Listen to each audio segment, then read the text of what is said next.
સુરતના સરથાણામાં લૂંટેરી દુલ્હને વધુ એકને ફસાવ્યો। લગ્નના ત્રીજા દિવસે જ ઘરમાંથી હાથફેરો કરીને ફરાર થઈ હતી લૂંટેરી દુલ્હન પકડાઈ।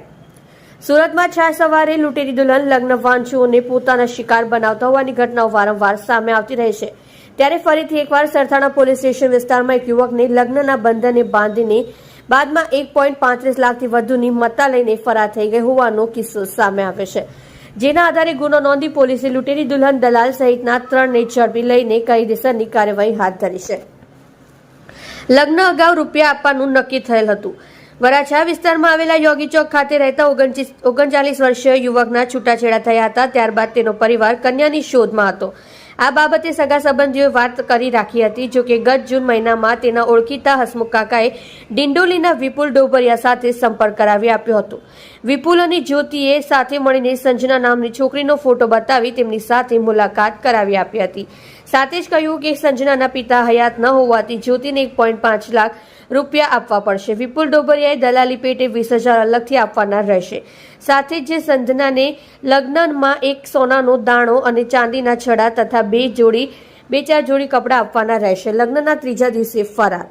તમામ બાબતો નક્કી થયા બાદ ગત તારીખ 13/6/2024ના રોજ સાંજના સાથે તાપી નદીના કિનારે શંકર ભગવાનના મંદિરે લગ્ન થયા હતા। લગ્ન બાદ લગ્નનું પ્રમાણપત્ર બનાવવા તમામ ઝોન ઓફિસ ગયા હતા, જ્યાં સંજનાના ઓરિજિનલ ડોક્યુમેન્ટ ન હોવાથી મેરેજ સર્ટિફિકેટ બની શક્યો નહોતો। જોકે લગ્નના ત્રીજા દિવસે સંજનાએ કહ્યું કે મારી દાદીની તબિયત સારી નથી, મહારાષ્ટ્રથી સુરત આવી છે, મારે તેમને ખબર અંતર પૂછવા જવું છે, જેથી તેને મને મૂકી જવા। આથી સંજના સાથે લગ્ન કરનાર યુવક તેને ડિંડોલી સાઈ પોઈન્ટ સુધી બાઇક ઉપર મૂકી આવ્યો હતો। ત્યારબાદ સંજનાએ લગ્ન કરનાર યુવકના નાના ભાઈના પત્નીને ફોન કરીને કહ્યું કે હવે હું એ ઘરે આવવાની નથી। ત્યારબાદ લગ્ન કરનાર યુવકને છેતરાયા હોવાની જાણ થતાં જ તેણે પોલીસ સ્ટેશનમાં ફરિયાદ નોંધાવી હતી। ફરિયાદના આધારે પોલીસે સંજના, જ્યોતિ અને દલાલ વિપુલને ઝડપી લઈને કાયદેસરની કાર્યવાહી હાથ ધરી છે। અગાઉ કેટલા લોકો સાથે આ છેતરપિંડી કરી છે તેની તપાસ આગળ ધપાવી છે। सूरत शहर के सरथाना पुलिस स्टेशन में लास्ट 6 मंथ में एक अर्जी आई थी। जो अर्जी का अर्जदार था उसका नाम है विपुल भाई। तो उनकी अर्जी में ये था कि उनके साथ चीटिंग हुआ है। उनके साथ पैसे लेके उन्होंने पैसे देके जिस लड़की से शादी की थी वो लड़की शादी के 3 दिन बाद घर छोड़ के चली गई है और अब वापस आने का नाम नहीं ले रही। तो उसने सरथाना पुलिस स्टेशन में अर्जी करी।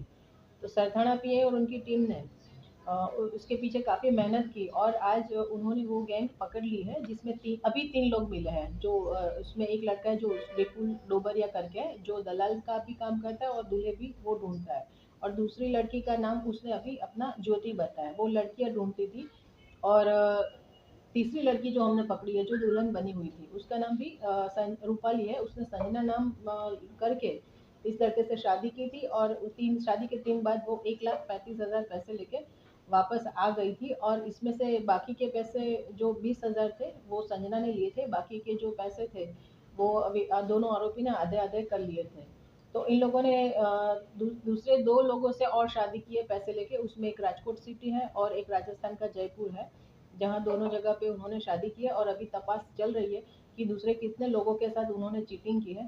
तो अभी उनके खिलाफ आईपीसी की 420 और 120 का भी गुना दाखिल है। और लड़की ने जो रूपाली नाम रखा है तो उसके लिए उसने कुछ डॉक्यूमेंट में भी छेड़छाड़ की है, तो वो वेरीफाई कर रहे हैं। उसके बाद हम आगे कलम का भी उमेरा करेंगे।